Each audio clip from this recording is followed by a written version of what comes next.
ഒരു പക്ഷേ ഇന്ന് നീ കരയുന്നുണ്ടാകും. ആരോടും പറയാൻ കഴിയാത്ത ഒരു വേദനയുമായി ഒറ്റയ്ക്കിരുന്ന് കണ്ണുനീർ പൊഴിക്കുന്നുണ്ടാകും.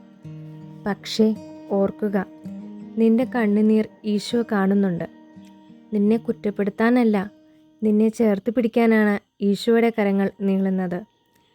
നിനക്ക് പറയാൻ വാക്കുകളില്ലെങ്കിൽ പോലും കുഴപ്പമില്ല. നിന്റെ മൗനം പോലും ഈശോ കേൾക്കുന്നുണ്ട്. എനിക്കിനി വയ്യ എന്ന് തോന്നുന്ന ആ നിമിഷത്തിലും ഈശോ നിന്നോട് പറയുന്നു, ഭയപ്പെടേണ്ട, ഞാൻ നിന്നോട് കൂടെയുണ്ട്. നിന്റെ തകർന്ന ഹൃദയവുമായി തന്നെ ഈശോയുടെ അടുത്തേക്ക് വരൂ. എല്ലാം ശരിയാണെന്ന് നടിക്കേണ്ടതില്ല. കരയണമെങ്കിൽ കരഞ്ഞുകൊണ്ട് തന്നെ പ്രാർത്ഥിക്കൂ.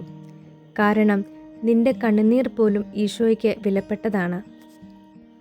ഇന്ന് രാത്രി കണ്ണുകളടച്ച് ഒരു നിമിഷം പറയൂ, ഈശോയെ, എന്നെ ഒന്ന് ചേർത്ത് പിടിക്കണേ. നിന്റെ ഹൃദയത്തിന് സമാധാനം നൽകുന്ന ആ സ്നേഹമുള്ള കരങ്ങളിൽ നിന്നെ തന്നെ സമർപ്പിക്കാം. ഈശോ നിന്നെ ഒരിക്കലും ഉപേക്ഷിക്കുകയില്ല.